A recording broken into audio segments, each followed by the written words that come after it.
There are places that seem to carry something wrong within them, as if the air itself were trying to warn you not to enter. And that was exactly the feeling that woman had the moment the car stopped in front of the old, abandoned house at the end of the road. The sky was completely gray. The fog covered part of the surrounding forest, and the silence was so strange it felt disturbing. No sound of birds, no strong wind moving the trees, nothing, just that enormous mansion, aged by time, waiting for them as if it somehow knew they would one day return. The mother tried to hide the discomfort in her eyes because she needed to appear strong in front of her children. After everything they had been through, that move represented a fresh start. At least that was what she wanted to believe. The children stepped out of the car, observing every detail of the property. The windows were filthy, the paint on the walls peeled away in massive pieces, and furniture covered with sheets was scattered throughout the rooms, as if someone had abandoned everything in a hurry many years ago. The boy asked if people could really live in a place like that. The mother smiled without conviction and replied that they only needed time to turn the house into a home. But deep down, even she didn't fully believe it. On the first night, almost no one managed to sleep. The house made strange noises constantly. Cracks inside the walls, slow footsteps upstairs, doors creaking open on their own in the dark hallway. The youngest daughter swore she heard someone dragging furniture during the middle of the night. She said the sound came from the room next door, as if someone were pushing a heavy chair back and forth across the floor. The mother tried to calm her, explaining that old houses often make noises because of aging wood. But while speaking, she herself noticed something strange. There were fresh dust marks scattered across the hallway floor, as if someone had walked there shortly before they woke up. And the worst part was that every window in the house was locked from the inside. The next morning, the feeling of discomfort became even stronger when both children separately mentioned the exact same thing during the night. They had heard a woman whispering somewhere inside the house. They couldn't understand exactly what she was saying, but they were absolutely certain they were not alone in that place. And that was only the beginning. And while this family was trying to understand what was really happening inside that abandoned house, I want to ask you something honestly. Have you ever walked into a place and immediately felt that something was wrong? That heavy feeling, as if you were being watched, even when nobody else was around? Leave a comment below, because I really want to know if something like that has ever happened to you. Psychological horror stories play directly with the kind of fear many people try to ignore. And believe me, what this mother and her children are about to discover inside that house will completely change everything you think is happening. So make sure to leave a like right now, because it truly helps the channel continue bringing terrifying stories, supernatural mysteries, and disturbing experiences like this one. And if you enjoy horror, haunted houses, spirits, and plot twists that stay in your mind for days, don't forget to subscribe to the channel as well, because from this point forward, every sound inside that house will begin revealing something far darker than they could ever imagine. After that first night, the feeling inside the house began to change in a way that was impossible to ignore. It was no longer just discomfort or fear caused by an old abandoned place. There was something there, some silent presence watching that family's every move without them fully realizing it. The mother tried to keep a normal routine so she wouldn't scare the children even more. But even the smallest details started to feel wrong. Objects appeared out of place. Doors that had been locked were suddenly open the next morning. At certain moments, they could hear slow footsteps walking upstairs, exactly when everyone was gathered in the kitchen. And you know what made everything even more disturbing? The sounds never seemed aggressive. It felt as if someone was simply living inside the house, alongside them, on the third night. The boy woke up terrified after hearing a heavy noise coming from the hallway. It sounded like a dresser being slowly dragged across the wooden floor. He froze in bed trying to convince himself it wasn't real, but the sound continued, dragging, stopping, dragging again. Then came something even worse. Footsteps. Slow footsteps, moving closer to his bedroom. And that's the kind of fear that gets under anyone's skin, because there's something deeply terrifying about hearing someone walking toward your door in the middle of the night, without knowing who's on the other side. The boy called for his mother, almost in a whisper. But before she even arrived, the noise suddenly stopped. When she opened the bedroom door, she found him shaking, staring at the dark hallway. She tried to calm him down, saying the wind had probably moved some old furniture. But while speaking, she noticed something strange at the end of the corridor. A chair that had been left downstairs was now positioned against the wall, as if someone had been sitting there watching the bedrooms all night long. From that moment on, even she began to feel real fear, and that completely changes the atmosphere of the story. Because while the children were afraid of the unknown, the mother had to fight something far worse, the feeling that she was losing control of reality itself. During the day, she tried to ignore the strange events by organizing the rooms of the abandoned house, cleaning the old furniture, and attempting to turn that place into something remotely welcoming. But the more she touched the property, the more it felt like she was awakening something hidden inside it. In one of the upstairs rooms, she found deep scratches on the floor, as if heavy furniture had been dragged across it for years. In another room, she discovered old photographs torn apart and scattered inside a dusty drawer. The pictures showed unfamiliar families standing in the exact same places where they now stood. And the strangest part was that in almost every photograph, the people looked uncomfortable, as if they never wanted to be there. That same afternoon, the younger daughter began acting differently. She started talking to herself while staring into empty corners of the house. At first, the mother believed it was only childish imagination caused by the isolation and the dark atmosphere of the property. But during dinner, the little girl said something that changed everything. She looked directly at her mother and asked why the other family kept staring at them from the doorways. Silence immediately filled the room. The boy asked what she was talking about, and the girl calmly explained that there were other people living there too. A tall man, a woman, and an elderly lady. According to her, they mostly appeared at night, silently watching the family as if they were frightened by their presence inside the house. The mother lost her patience at that moment. She told the children they needed to stop feeding ghost stories because it was beginning to affect everyone in the house. But while speaking, she clearly heard a sound coming from upstairs. 3 slow knocks, one after another, the kind of sound that instantly makes anyone hold their breath. Everyone froze at the table. Then it came again. Knock, knock, knock. As if someone was slowly walking across the old wooden floor directly above them. And what made it worse was that the sound seemed to react to the family's movements. When the mother stood up from her chair, the footsteps stopped. When she sat down again, the noise returned. In that instant, she realized something horrifying. This was not the children's imagination. Something was truly inside that abandoned house with them, trying to prove to herself there had to be a rational explanation. She grabbed a flashlight and decided to go upstairs alone. The hallway was completely dark, swallowed by strange shadows created by the weak light coming through the old windows. Every step made the wood creak beneath her feet, and the farther she walked down the corridor, the stronger the feeling became that someone was watching her. Then she finally reached the last door at the far end of the house, a door she was absolutely certain she had left closed that morning, but which was now slowly standing half open. The moment the mother noticed that half-open door at the end of the hallway, something inside her changed. It's strange how fear works inside an abandoned house. At first, your mind searches for logical explanations. Old wood expands. Pipes make noises. Wind moves things around. But there comes a point when the silence itself starts feeling alive. And deep down, you realize your instincts are trying to protect you from something you cannot yet understand. She slowly approached the doorway, holding the flashlight with trembling hands, trying not to let the children hear the panic in her breathing.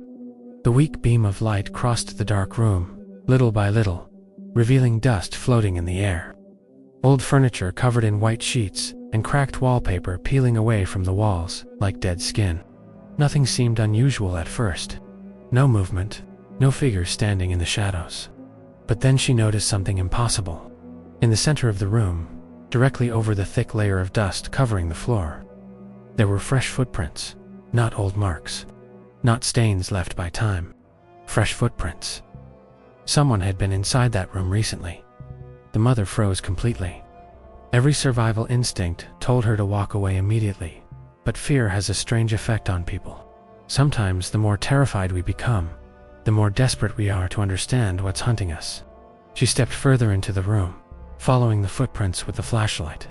They crossed the floor slowly and stopped in front of the wall, near the old fireplace. And that was where she saw it. A narrow wooden door, almost completely hidden behind torn wallpaper. The kind of hidden entrance you would never notice unless you were standing directly in front of it. Her heart started pounding harder as she grabbed the rusted handle. The door resisted at first, as if it hadn't been opened in years. Then suddenly it creaked open into complete darkness. A cold wave of air immediately rushed from inside. The hidden passage. The smell was unbearable. Mold, humidity, and something else underneath it. Something rotten. At that exact moment, the lights inside the house flickered violently downstairs. The children screamed. And every parent watching this story can imagine the terror that hit her in that instant. She ran out of the room and rushed downstairs, nearly falling as the old wooden steps groaned beneath her feet. When she reached the living room, she found both children standing frozen near the dining table, staring toward the kitchen entrance.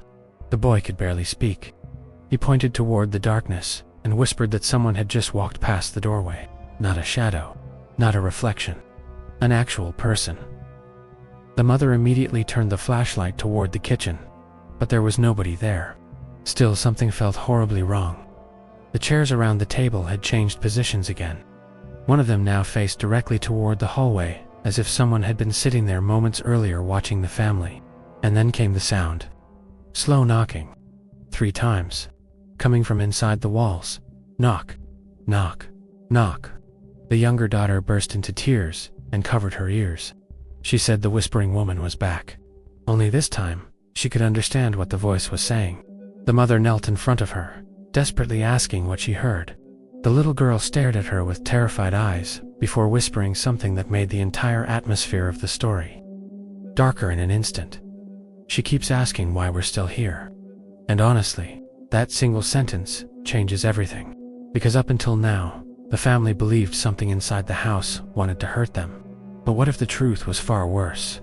What if whatever was inside that abandoned place didn't see them as victims, but as intruders? That night, nobody slept. The mother pushed a heavy cabinet against the children's bedroom door and stayed awake, holding a flashlight until sunrise. But sometime after midnight, the noises returned louder than ever before. Furniture dragging upstairs. Footsteps pacing across the hallway. Doors opening and closing somewhere deep inside the house. And mixed between those sounds was something even more disturbing. Voices. Several voices. Whispering at once through the walls. Impossible to understand completely, but close enough to make their blood run cold. The boy finally gathered the courage to look through the bedroom window, hoping to see another house nearby. Another person, any sign of life outside that nightmare. But the forests surrounding the property looked endless beneath the fog. No lights, no cars, no movement, just darkness. Then suddenly, he noticed something standing near the trees. A figure, tall, completely still, watching the house at first. He thought it might be someone trying to scare them, but when lightning briefly illuminated the forest, he realized the figure wasn't facing the house at all. It was facing him. The boy stumbled backward from the window, so fast that he nearly knocked over the lamp beside the bed. His breathing became frantic as he tried to explain what he had just seen, but the words barely came out. The mother rushed toward the glass and looked outside, expecting to find nothing but fog and darkness. At first, that was exactly what she saw. The forest stood completely still beneath the pale moonlight, silent in a way that no real forest should ever be. But then, between the trees, something moved. Not quickly, not aggressively, slowly, like someone carefully stepping backward into the shadows. The moment they realized they had been noticed, that was the first time the mother truly considered leaving the house. Not tomorrow, not after sunrise. Immediately, she started throwing clothes into bags while trying to keep the children calm. But panic was already spreading through the room. The younger daughter kept whispering that the whispering woman was angry now. The boy refused to go near the hallway because he swore he could still hear footsteps pacing outside the bedroom door. And honestly, this is where the horror becomes deeply psychological. Because the house itself starts feeling less like a building and more like something alive. Every sound seemed intentional. Every creak in the walls felt like a response to their fear. The deeper the panic grew inside that family, the more active the house became around them. When they finally made it downstairs, the front door wouldn't open. At first, the mother thought the old lock had jammed, but no matter how hard she pulled, the door refused to move, even slightly. The children started crying behind her, while the noises upstairs grew louder. Heavy footsteps crossing room after room, furniture scraping violently across the floorboards. And then came a loud slam from the second floor that shook the entire house. The kind of sound that instantly makes your stomach drop because your mind knows something is terribly wrong before you even process it completely. The mother didn't think anymore. She grabbed the children and ran toward the back entrance leading outside to the forest. But the moment they stepped onto the muddy trail behind the property, something felt wrong again. The air outside seemed colder than before, unnaturally cold. Thick fog rolled between the trees so densely that they could barely see a few feet ahead. Still, staying outside felt safer than remaining inside that haunted house. They kept walking fast, trying not to look back at the enormous silhouette of the abandoned mansion disappearing behind them. Minutes passed, then more minutes, but the forest never changed. The same dead trees, the same broken branches, the same endless fog. At one point, the mother noticed something that made her stop completely. A torn piece of fabric hanging from a branch near the trail.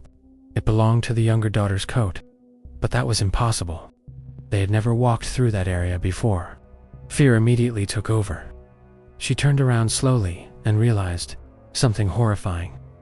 The house was standing directly behind them again, not far away, not in the distance right behind them, as if the forest itself had brought them back. And this is the kind of supernatural horror that truly unsettles people, because it destroys any sense of logic or escape. The family had been walking for what felt like hours, yet somehow they had returned to the exact same place without realizing it. The children started crying harder, begging their mother not to make them go back inside. But the sound coming from the house forced all of them to freeze where they stood. The piano. Someone was playing piano inside the abandoned mansion. Soft at first, slow notes echoing through the darkness. But then the melody became distorted, aggressive, chaotic. Keys slamming violently, as if someone inside the house had lost control completely. The front door slowly creaked open by itself. And standing inside the entrance hallway was an old woman, not transparent, not ghostly, a real woman, pale skin, dark clothes, completely motionless. The younger daughter immediately recognized her. Through tears, she whispered that this was the woman she had been seeing inside the house at night. The mother tried speaking to her, asking who she was and what she wanted, but the woman never answered. She simply stared at them with an expression that was almost impossible to understand. Fear, mixed with confusion. And then, very slowly, the old woman raised one trembling hand and pointed toward the second floor of the house, toward the hidden room. The same hidden room behind the torn wallpaper. A violent crash suddenly exploded upstairs, followed by the sound of dozens of footsteps running across the ceiling all at once. Not one person, many. The old woman's terrified expression changed instantly. She stepped backward into the darkness of the house and whispered something so quietly the family almost didn't hear it. "They know you're here now." The moment the old woman disappeared back into the darkness of the house, the entire atmosphere around the family changed. Up until now, the mother still believed there had to be some explanation hidden beneath all the supernatural horror surrounding them. Maybe squatters living inside the abandoned mansion. Maybe hallucinations caused by stress, grief, isolation. But deep inside, something else had already started to grow. A terrifying realization that the house wasn't haunted in the way they imagined. Because the fear in that old woman's eyes hadn't looked evil. It looked desperate. And desperation changes everything. The mother grabbed both children and stepped back inside the mansion. Not because she wanted to, but because somehow the house no longer felt like a place they could leave. The fog outside had become impossibly thick, swallowing the entire forest whole, while the darkness inside the property almost seemed to breathe around them. Every floorboard groaned beneath their feet, as if reacting to their presence. The whispers inside the walls had grown louder now, not aggressive, frantic, panicked, like multiple voices speaking over one another all at once. Then suddenly, every sound stopped, complete silence, and honestly, in stories about haunted houses and paranormal entities, silence is often far more terrifying than screams, because silence means something is waiting. The mother slowly looked toward the staircase leading upstairs. The hidden room. The old woman had pointed directly toward it before disappearing. Whatever answers existed inside that house were waiting there. The children begged her not to go, but at this point fear had turned into obsession. Human beings can tolerate terror for only so long before the need to understand becomes stronger than survival itself. She lit the flashlight again and began climbing the stairs while the children followed close behind her. The hallway upstairs looked different now. The shadows seemed darker, longer, and for the first time since arriving at the property, the mother noticed something deeply disturbing covering the walls. Photographs, hundreds of them. Old family portraits hanging from ceiling to floor. Some were damaged by moisture, others burned around the edges. But every single image showed the same thing. People standing inside. The house looking directly into the camera, with expressions of fear. Different families. Different years, yet all trapped inside the same rooms. The younger daughter suddenly stopped. Walking, she pointed toward one of the photographs, with trembling fingers. And there they were. The mother, the boy, the little girl, standing in front of the house, the exact clothes they were wearing the day they arrived. The mother's entire body went cold. She ripped the frame off the wall and stared at the image in disbelief. The photograph looked old, not recent. The edges were faded by time, as though it had been hanging there for years, and written on the back in shaky handwriting were 4 words that immediately shattered what remained of her reality. They still don't know. At that exact moment, a violent headache struck her without warning. Flash after flash exploded inside her mind. Rain smashing against a windshield. The sound of tires screeching across wet pavement. Her children screaming in the back seat. A blinding light. Then impact. The flashlight fell from her hand. Suddenly she couldn't breathe. Memories she didn't even realize were missing began forcing themselves back into her mind all at once. Not fragmented nightmares. Real memories. The road leading to the house. The storm. The car losing control near the forest. The unbearable sound of metal crushing around them. And then, silence. A silence exactly like the one surrounding them now. The boy grabbed her arm, asking what was wrong. But she could barely hear him anymore. Her eyes slowly moved toward another photograph hanging nearby. This one showed emergency vehicles parked near the forest road outside the property. Police lights, ambulances, wreckage. Their car wreckage. And standing near the image, almost hidden by shadows at the end of the hallway, was the old woman again. This time she spoke clearly. "You never came here to live." The mother stared at her in horror while tears filled her eyes. The old woman explained that the house had been abandoned for decades after becoming known for paranormal activity and ghost sightings. Families who moved nearby often reported seeing figures inside the mansion at night, hearing footsteps, furniture moving, children whispering through the walls. But those weren't demons haunting the living. They were souls trapped between worlds, souls unable to accept their own deaths. The truth crashed into the mother all at once. Every strange detail finally made sense. The endless silence surrounding the property, the fact they never saw neighbors, the roads always leading back to the mansion, the broken memories, the feeling that the house itself was watching them. They hadn't moved into the abandoned property after the accident. They died near it, and somehow, they never realized it. The children slowly began understanding too. The boy's face collapsed into confusion and fear, while the younger daughter started crying uncontrollably, repeating that she didn't want to stay there forever. But before the mother could even process the nightmare unraveling around them, another sound suddenly echoed through the house. A door slamming downstairs. Then voices, real voices, living voices. Someone else had just entered the mansion. The moment those voices echoed from downstairs, the mother felt something even worse than fear. Helplessness, because now she understood the horrifying truth behind every paranormal event inside that abandoned house. The footsteps, the whispers, the furniture moving in the middle of the night. None of it had been caused by some evil entity hunting them.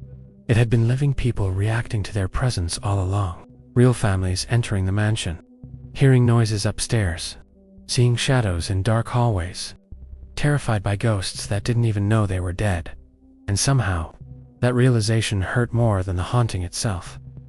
The children stood frozen beside her, while the voices below became clearer. A man speaking nervously, a woman asking if anyone else had heard the footsteps, Flashlights moved across the first floor, their beams cutting through the darkness beneath the staircase. The mother slowly approached the balcony overlooking the living room and saw them. Another family, alive, exactly like they once believed they were. And for a brief second, the little girl downstairs looked directly upward, toward them. Her face immediately turned pale with terror. "She's there," the child whispered. The living family panicked instantly. Chairs crashed against the floor. Someone screamed. The flashlight beams shook violently as they backed away from the staircase. And in that moment, the mother finally understood how every ghost story inside that house had begun. Not with monsters, not with demons, but with lost souls desperately repeating the last fragments of a life they couldn't let go of. Behind them, the old woman appeared once more in silence. But this time, she wasn't alone. Dark figures slowly emerged from the shadows of the upstairs hallway, shapes moving unnaturally beneath the dim light. Other spirits, different from them. These entities didn't look confused or lost. They looked aware and hungry. The whispers, inside the walls, returned louder than ever before. The floorboards trembled beneath their feet, while the shadows crawled slowly closer through the corridor. The old woman looked toward the mother one final time before, whispering words that made the entire nightmare feel far from over. They were waiting for you to remember. And, if this story unsettled you even a little, leave a like on the video. Comment if you believe places can hold trapped spirits. And share this with someone who loves supernatural horror and psychological ghost stories, because some houses are never truly abandoned.